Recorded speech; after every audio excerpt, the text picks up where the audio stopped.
Sudah komitmen berantas korupsi jadi janji yang ditawarkan para pasangan Capres-Cawapres dalam meyakinkan publik soal penegakan hukum.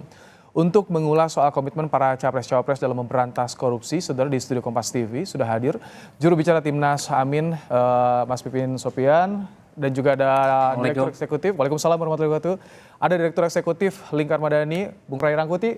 Selamat sore, Bung Ray, Pak Pipin. Dan di sambungan virtual juga saudara sudah ada juru bicara tim pemenangan Prabowo Gibran, Bang Andre Rosiade, serta juru bicara TPN Ganjar Mahfud, Bang Tama S. Langkun. Selamat sore Bang Andre, Mas Tama. Selamat sore Mas, selamat sore Bang Ray dan Mas Pipin. Assalamualaikum. Sudah bergabung narasumber semua. Mas Pipin, soal ini amat reformasi memberantas korupsi KKN, korupsi, kolusi dan nepotisme. Bagaimana pasangan Amin ini untuk meyakinkan ke publik ke depan harus ada perubahan tentu. Apa yang perlu dirubah soal pemberantas ini dan apa yang harus diperbaiki menurut Anda? Yang harus dirubah adalah bagaimana kita punya pemimpin yang anti korupsi, pro pemberantasan korupsi. Yang punya rekam jejak yang baik ketika memimpin. Itulah yang dimiliki oleh Pak Anies Rashid Baswedan ketika beliau 5 tahun memimpin DKI Jakarta sebagai Gubernur Jakarta, maka beliau mendapatkan penghargaan 3 kali. 3 penghargaan dari KPK, mendapat penghargaan dari Menpan RB yang mampu membuat kan, kalau zona soal pemimpin pasti berubah karena kan ini periode baru nih tahun depan. Nah kalau misalkan soal komitmen dan yang konkretnya soal pemberantasan KKN ini seperti apa dari pasangan Amin? Jadi yang pertama yang kita lihat adalah rekam jejak. Jadi saya kira siapapun bisa menjanjikan. Tapi rekam jejak itu yang menjadi prestasinya Pak Anies Baswedan. Saya mohon maaf kalau tadi misalnya kita lihat Pak Mahfud mengkritisi, tetapi memang beliau sebagai Menko Polhukam di situ. Jadi sebetulnya mengkritisi dirinya sendiri. Tetapi kalau kita melihat bagaimana rekam jejak itu penting, ya. Tadi saya katakan KPK memberikan penghargaan kepada Gubernur DKI yang untuk Pemkot DKI waktu itu yang memiliki integritas, membangun zona integritas. Dan itulah saya kira yang pertama. Yang kedua yang menjadi PR kita adalah bagaimana ke depan KPK diperkuat. Makanya saya tegaskan Amin menang maka KPK akan diperkuat, tidak tebang pilih. Pastikan kita pilih pimpinan KPK yang punya kredibel, punya integritas, tidak ada intervensi di situ. Yang ketiga yang menjadi PR kita adalah bagaimana kita memasukkan kurikulum anti korupsi kepada dunia pendidikan kita. Saya kira ini yang menjadi PR kita dan ada dalam visi misi Amin adalah bagaimana kita ingin mendidik anak-anak kita supaya memiliki pendidikan anti korupsi sejak dini. Kami tangkap, ada 3 poin penting yang tadi disampaikan oleh Mas Pipin. Bang Andre, kalau dari nomor 2 seperti apa figur Prabowo Gibran dalam komitmennya memberantas KKN, korupsi, kolusi dan nepotisme, Bang Andre? Ya, kalau komitmen kita jelas komitmennya. Bahkan Pak Prabowo secara tegas sebagai Ketua Umum Partai Gerindra, beliau bukan hanya dengan kata-kata, ya, tapi beliau dengan aksi nyata. Beliau langsung mencoret ada 2 nama caleg Gerindra yang mantan narapidana setelah beliau mendapatkan laporan. Jadi bukan hanya kata-kata, tapi dengan kata misi Astacita itu jelas. Kita sudah bunyikan ya itu memperkuat reformasi politik, hukum, birokrasi serta memperkuat pencegahan dan pemberantasan korupsi, narkoba, judi dan penyeludupan. Ini jelas ya. Bukan hanya korupsi, tapi penyeludupan pun harus. Karena sekali lagi Pak Prabowo akan bentuk yang namanya Badan Penerima Negara.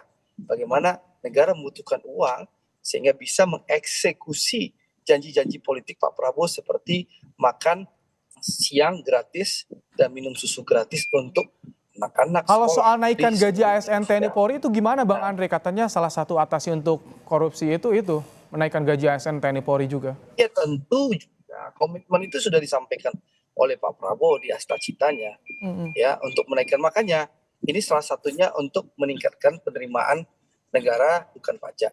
Itu kan BNPB. Nah, kami sudah punya yang namanya program Badan Penerimaan Negara. Jadi kami Pak Prabowo dan Mas Gibran seandainya terpilih menjadi Presiden Republik Indonesia dan Wakil Presiden Republik Indonesia, kita akan bentuk yang namanya Badan Penerimaan Negara. Sehingga semua janji-janji itu bisa dieksekusi. Nah, bicara kembali soal korupsi. Pak Prabowo ya mungkin dari kandidat yang ada, mohon maaf ya, dengan segala hormat, Pak Prabowo satu-satunya kandidat di luar Mas Anies dan Mas Ganjar yang belum pernah diperiksa oleh KPK. Ini rekam jejak ya. Saya mengutip kalimat-kalimat Tapi diperiksa kan belum tentu salah juga ya, Mas Andre, diperiksa itu belum tentu salah juga ya. Yang penting berarti kan Pak Prabowo tidak pernah bermasalah. Oke. Kita bicara fakta, rekam jejak.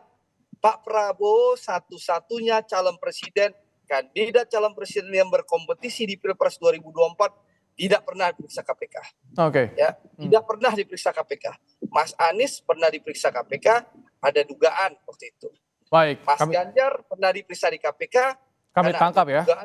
Kami tangkap. Ini di awal kita bicara soal komitmen konkretnya ya, Bang Andre ya. Jangan. Oke. Kasih kesempatan yang sama dong. Tadi Pipin yang lain bicara nggak dipotong. Tadi saya nanya juga ke Mas Pipin beberapa kali pertanyaan. Silakan. Gimana? Apa yang kurang? Silakan, Bang Andre. Jangan seakan-akan ya reporter Kompas TV nggak fair. Aman. Saya akan kasih porsi juga yang sama. Silakan, Bang Andre. Jangan seakan-akan pro Ganjar gitu loh. Tidak. Gitu. Kita akan kasih porsi yang sama. Saya bicara fakta. Kandidat satu-satunya yang tidak pernah diperiksa KPK namanya Prabowo Subianto. Mas Ganjar pernah diperiksa KPK, Mas Anies pernah diperiksa KPK. Kita bicarakan soal penegak hukum. Nah, lalu Pak Prabowo punya prestasi yang luar biasa. Bagaimana beliau mencegah korupsi 51 triliun yang ada di Kementerian Pertahanan dan sudah dilaporkan kepada Presiden Jokowi. Dan itu mengagetkan. Ya, dan itu sudah cerita yang semua orang tahu, bahkan Pak Rizal Ramli pun sudah menyampaikan hal itu secara terbuka di depan publik. Oke. Jadi berbuat ya penegakan anti korupsi, memberantas korupsi itu bukan hanya dengan kata-kata, tapi dengan aksi nyata. Itu sudah dilakukan oleh Prabowo Subianto. Ya monggo silakan. Baik, kami tangkap. Dari Bang Andre langsung, Mas Tama, bagaimana Anda melihat? Ini Menko Polhukamnya ada di tim Ganjar sendiri kan sebagai cawapresnya. Bagaimana soal komitmen pemberantasan KKN ini? Ya, saya rasa Mas, terkait dengan pemberantasan korupsi, saya coba jelaskan ya tadi soal posisi Menko Polhukam dan lain sebagainya. Poinnya begini, kalau kita bicara pemberantasan korupsi itu adalah program yang tidak bisa beres dalam waktu 5 tahun. Nah, kalau kita bicara soal record, saya rasa Prof. Mahfud juga salah satu yang punya prestasi luar biasa. Kalau kita lihat misalnya perkara-perkara yang berhubungan dengan kerugian yang begitu besar seperti Indosuria, salah satu perkara yang macet itu kerugiannya 1,106 triliun, 23.000 korbannya. Walaupun bukan korupsi, tapi kita bicara soal penegakan hukumnya. Itu ada upaya-upaya untuk dikembalikan kepada masyarakat, kepada korban. Yang lainnya seperti Asabri yang juga macet ditangani juga oleh penegak hukum. Artinya dalam konteks untuk mengkoordinasikan penegakan hukum itu berjalan. Nah, itu yang pertama. Nah, yang kedua, kalau kita bicara terkait dengan konteks pemeriksaan, saya rasa sudah selesai juga. Mas Ganjar pernah diperiksa misalnya, itu pun juga perkara yang sudah selesai di pengadilan. Dan justru posisi Mas Ganjar itu memberikan banyak keterangan terkait perkara yang diungkap. Nah, jadi saya rasa tidak kemudian diasosiasikan sebagai orang yang terlibat. Tidak, sebaliknya, dan putusan pengadilan bilang begitu. Kalau langkah ke depan yang disiapkan seperti apa, Mas Tama? Yang ketiga, ini baru kita bicara soal visi misinya, soal programnya. Itu banyak sekali, Mas. Yang paling pertama tentu saja kita meletakkan pidana korupsi atau pemberantasan korupsi itu menjadi fondasi dalam visi misi. Jadi ada 3 fondasi besar, ketersediaan anggaran atau pelipat gandaan anggaran, ada pemberantasan korupsi, ada digitalisasi birokrasi. Nah, dalam konteks pemberantasan korupsi kita menjadikan itu menjadi fondasi untuk semua program-program yang akan kita jalankan. Dan satu bagian tersendiri, bagaimana teknisnya? Tentu saja kita akan berangkat dari regulasi. Akan ada banyak regulasi yang kita ganti. Ada undang-undang tindak pidana korupsi yang belum pernah berubah setelah 99, ada undang-undang perampasan aset, dan lain sebagainya. Kami tangkap, soal ada penggantian regulasi yang Anda soroti. Betul. Baik. Begitu juga dengan upaya-upaya penindakannya, Mas. Oke, upaya penindakan juga. Bang Ray, ada beberapa poin tadi yang disampaikan dari juru bicara tim pemenangan nih. Bagaimana Anda melihat soal komitmen? Tadi disinggung rekam jejak, semuanya mengeluarkan rekam jejak para kandidatnya. Bagaimana Anda melihatnya, Bang Ray? Ya, sebetulnya kalau pemberantasan korupsi ini, kalau di tingkat makronya hampir sama semua lah. Nggak akan beda-beda jauh, kan semuanya pasti mengatakan kami pro terhadap gerakan anti korupsi, pasti akan membuat KPK lebih kuat, ya, dan sebagainya gitu. Oleh karena itu sebetulnya lebih tepat tuh kalau diuji di elemen teknisnya. Turunannya maksudnya. Oke. Misalnya begini, apakah nanti mereka sepakat untuk merevisi kembali Undang-Undang KPK pasca revisi yang sebelumnya? Gitu, sebagai contoh tuh gitu ya. Nah yang kedua tadi sudah disebutkan oleh Bung Tama, apakah mereka setuju mempercepat pembahasan Undang-Undang perampasan aset gitu ya. Nah yang ketiga adalah soal apakah mereka berani betul-betul membuat semacam kanal yang lebih transparan terhadap penggunaan anggaran negara dan juga proses di dalam rekrutmen birokrasi. Nah yang keempat termasuk di dalamnya mestinya kalau korupsi ini harus dikaitkan juga dengan fenomena terhadap kolusi dan nepotismenya. Itu kan satu rangkaian. Karena kalau nepotisme itu cenderung melahirkan korupsi. Kolusi itu cenderung melahirkan korupsi gitu. Nah itu harus dikaitkan juga sejauh apa mereka punya tanggapan terhadap katakanlah misalnya nepotisme politik maupun koalisi politik, oligarki politik maupun kolusi politik gitu. Nah empat sifat ini ujungnya itu di korupsi itu. Korupsi itu biasanya terkait dengan tiga hal yang kita sebutkan tadi, nepotisme, oligarki maupun soal tadi soal undang-undang menarik kalau misalkan ditanyakan Bang Andre ini kan Gerindra salah satu partai yang terbesar juga di DPR, di parlemen. Bang Andre tadi disinggung soal ada undang-undang KPK, undang-undang perampasan aset. Ini kedepannya bagaimana dari Prabowo untuk bisa mempercepat nih akselerasi soal ini atau ada perlu yang diubah atau diganti yang diperbaiki, Bang Andre? nggak kedengaran. Kayaknya di mute deh Bang Andre suaranya. Lupa saya kepencet. Silakan Bang Andre. Karena di mobil. Tadi saya ingin menjelaskan hal yang lebih detail ya. Tindakan pencegahan dan penanggulangan terhadap korupsi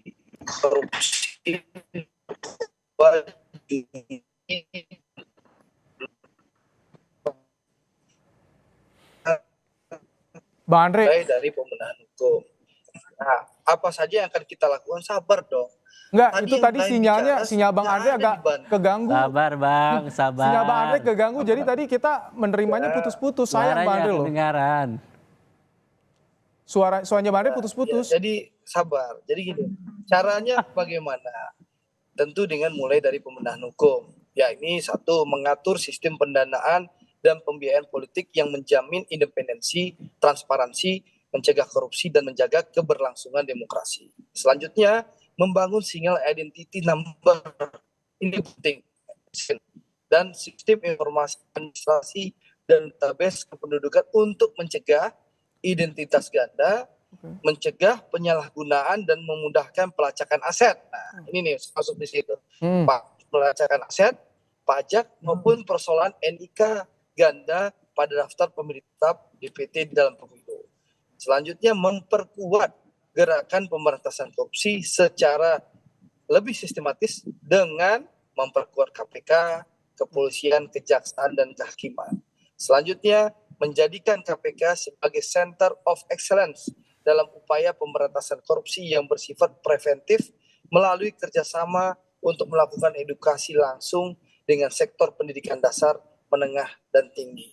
Lalu menjamin untuk tidak, ini penting, mengintervensi KPK, kepolisian, kejaksaan, dan kehakiman dalam penegakan kasus-kasus korupsi. Lalu memperkuat program edukasi anti korupsi bagi generasi muda, serta bekerja sama dengan swasta untuk menguatkan sinergi gerakan anti korupsi di sektor swasta dan publik. Lalu memberikan prioritas pemberantasan korupsi pada sektor yang punya korelasi dengan peningkatan hajat orang banyak dan perlindungan sumber daya publik seperti pertanian, perdesaan, perikanan, pendidikan. Ini durasi kita terbatas Bang Andre, jadi kalau dirangkumkan garis besarnya seperti apa nih Bang Andre? Jadi banyak tadi sudah saya jelaskan bagaimana kita akan memperkuat KPK, kepolisian, dan kejaksaan. Dan tadi sudah dijelaskan bagaimana kita akan mendukung tadi yang namanya tadi yang pertanyaan bagaimana memudahkan pelacakan aset, ya, mencegah penyalahgunaan identitas ganda, semuanya akan dibenahi oleh Pak Prabowo. Jadi, penguatan lembaga ya, penegak hukum, KPK, polisi, hal-hal yang belum kejaksaan, itu tadi yang zaman Pak Jokowi sekarang tentu akan kita sempurnakan. Gitu baik. Kami tangkap. Saya akan kasih kesempatan buat Mas Pipin, Bung Lama, juga Bang Ray nanti di segmen berikutnya. Kita jeda sejenak. Kompas Petang akan segera kembali untuk Anda. Tetap bersama kami, saudara. Dialog Kompas Petang soal komitmen para pasangan Capres-Cawapres berantas korupsi KKN. Kita akan kembali lanjutkan. Tadi sudah mendengarkan bagaimana paparan komitmen para kandidat. Saya ingin ke Mas Tama. Mas Tama, kalau tadi Bang Andre ada penguatan di lembaga penegak hukumnya, KPK, Polri, Kejaksaan Agung. Soal juga perampasan aset disinggung. Nah, kalau dari timnya Ganjar Mahfud seperti apa, Mas Tama? Saya jawab pertanyaan Mas Baim dan Bang Rey tadi. Yang paling pertama soal revisi undang-undang KPK kita revisi. Undang-undang tindak pidana korupsi kita revisi. Tentu saja dengan model revisi yang partisipatif itu semua dijelaskan dalam visi misi kita yang sudah kita sampaikan dalam bagian penjelasannya. Dan kemudian juga terkait dengan upaya-upaya pemberantasan korupsi, tentu dia tidak bisa kemudian dimonopoli hanya satu lembaga saja. Tidak hanya KPK saja. Tentu saja butuh kerjasama. Makanya kemudian selain kita revisi undang-undang, kita memperkuat soal sinergitas antara KPK, kepolisian, dan kejaksaan. Nah, disitulah kemudian akan bicara soal penguatannya. Apa itu penguatan? Penguatan kelembagaan tentu saja kita akan bicara soal kecukupan lembaga tersebut untuk menangani perkara-perkara yang ada. Kita siapkan juga lembaga-lembaga tersebut secara anggaran apakah mampu anggarannya menjawab semua perkara-perkara yang muncul. Dan kemudian juga kita bicara soal saling kontrol di antara mereka dengan kemudian ada yang namanya satu data, pertukaran data, informasi penanganan perkara, dan lain sebagainya. Jadi secara teknis itu semua sudah kita jabarkan dalam konsep yang kita tawarkan kepada publik. Dan poin lainnya, Mas Baim, tentu saja kita juga berharap ada upaya-upaya pencegahan di masing-masing kementerian. Karena kalau kita bicara pemberantasan korupsi, dan khususnya bicara soal bagian pencegahan, tanpa adanya penguatan di masing-masing kementerian lembaga, itu menjadi omong kosong. Kenapa? Diperintahkan untuk pencegahan untuk A, B, C, dan D, tapi tidak ada penguatan di sisi tersebut, tentu saja itu akan membuat pemberantasan korupsi ini menjadi tidak maksimal. Nah, artinya dalam konteks pemberantasan korupsi, tentu saja ada beberapa hal yang kita lihat. Yang pertama soal penindahan, pencegahan, koordinasi, supervisi, dan monitoring. Nah, aspek ini harus berjalan secara bersama-sama dan penguatannya itu harus dilakukan juga secara sistematis dan kemudian juga kita melihat berbagai macam aspek, khususnya juga soal orang-orang yang nanti akan mengisi di sana. Demikian Mas Baim. Baik. Kang Pipin, gimana? Kalau dari timnya Anies kan perubahan sudah jelas, pasti berarti semua elemennya ini akan diubah atau seperti apa? Kemudian juga dulu sempat disinggung juga soal tebang pilih. Kalau bicara soal korupsi, jangan tebang pilih penegakan hukum. Itu yang disinggung oleh Mas Anies. Bagaimana? Ya, kita melihat ya, kalau misalnya penegakan hukum, ya pemberantasan korupsi, tebang pilih, maka yang akan terjadi tadi. Siapa yang pro pemerintah, maka dia akan lepas dari kasus korupsi. Tapi kalau yang anti pemerintah atau mengkritik pemerintah, maka dia akan diproses dengan mudah. Jadi itu yang kita melihat ya 10 tahun terakhir itu. Ada praktek seperti itu. Nah, bagi kita sebetulnya yang paling penting itu apa sih? Leadership, kepemimpinan. Ketika seorang presiden tahu misalnya bagaimana memperkuat KPK itu. Ketika melihat ada orang penyidik KPK yang punya integritas, bagus kemampuannya, punya pengalaman luar biasa, ada 75 orang kemudian dinyatakan tidak lolos tes kebangsaan TWK, terus kemudian ada 56 di situ diberhentikan, dinonaktifkan. Seorang presiden tentu tidak akan membiarkan itu. Baik. Jadi tetap dari pucuk pimpinannya ya. Jadi kita melihat ya kepemimpinan ketika presiden sebagai kepala negara, sebagai kepala pemerintahan akan melihat apakah memang layak seorang penyidik KPK yang punya integritas luar biasa kemudian dibiarkan begitu saja. Jadi saya kira ini keberpihakan, kepemimpinan yang harus diambil sebagai presiden. Yang kedua adalah kita melihat ke depan yang harus dilakukan adalah pentingnya kurikulum anti korupsi di setiap level pendidikan. Edukasi, mulai dari SD, SMP, SMA. Saya kira kita ingin membentuk manusia yang paripurna. Kita jelaskan kepada mereka betapa rusaknya dampak dari korupsi. Ketika korupsi terjadi, maka potensi untuk memberikan modal usaha itu sangat terbatas. Ketika korupsi maka kemiskinan akan banyak terjadi di mana-mana. Maka saya setuju dengan Bang Rey apa yang disampaikan tadi ya. tentang revisi Undang-Undang KPK, kita harus kuatkan melalui revisi Undang-Undang KPK. Bagaimana pemberantasan pemberangkusan aset itu juga kita harus perkuat di situ. Sistem integritas juga harus kita Sama perkuat. ya artinya dengan tadi yang saya Saya kira semua orang catat punya ya, komitmen kita yang sama, tangkap ya. tetapi Oke. PR-nya apakah rekam jejaknya sesuai atau tidak. Oke, kembali. Bang Andre, singkat. Jadi untuk meyakinkan soal komitmen pemberantasan korupsi seperti apa? Garis besarnya Bang Andre, apa yang harus diubah dan diperbaiki Bang Andre? Yang sudah baik sekarang, tadi saya sudah jelaskan, yang sudah baik tentu akan diteruskan, yang belum baik tentu akan kita sempurnakan. Ya, yang pertama. Yang kedua, kita melihat di KPK, ya begitu banyak pejabat-pejabat pemerintahan Pak Jokowi ini yang juga ditangkap oleh KPK. Bahkan dari kami ada Menteri Bang Edi, Menteri KKP ditahan oleh KPK. Kami pendukung pemerintah. Itu di partai yang pendukung Mas Ganjar, PD Perjuangan. Tebang pilih artinya ya Bang Andre ya. Sosialnya.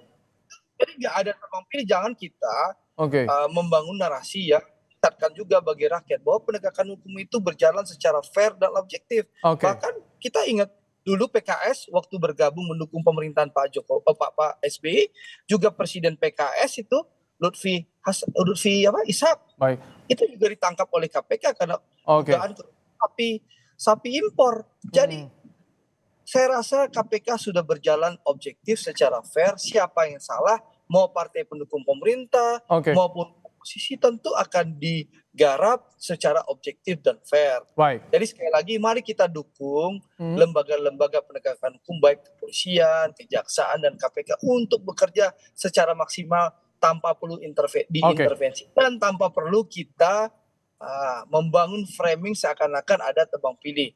Padahal semua sama di mata hukum dan itu terbukti. Baik. Ya, Menteri Kabinet Pak Jokowi juga banyak. Singkat ya, Bang Andre, kami tangkap soal tebang pilih sudah Anda jawab dan terbukti tidak ada tebang pilih. Bahkan Pipin kan sudah merasakan juga waktu bergabung dalam pemerintahan. Saya beri kesempatan Bang Andre. Bang Rey ini belum bicara di segmen ini ya Bang Andre. Bang Rey, silakan soal komitmen tadi yang disampaikan. Saya sih senang ya mendengar adu argumen di antara mereka, adu visi gitu ya. Memang ini yang kita butuhkan. Meskipun lagi-lagi kalau di makronya hampir kita nggak bisa melihat sebetulnya perbedaan di antara mereka.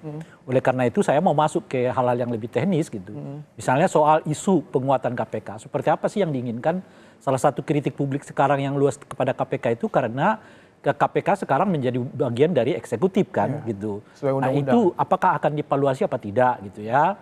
Nah yang kedua misalnya soal undang-undang perampasan aset. Ini targetnya berapa lama setelah mereka berkuasa misalnya itu mau diselesaikan atau tidak gitu. Nah yang ketiga adalah soal yang saya kaitkan tadi misalnya.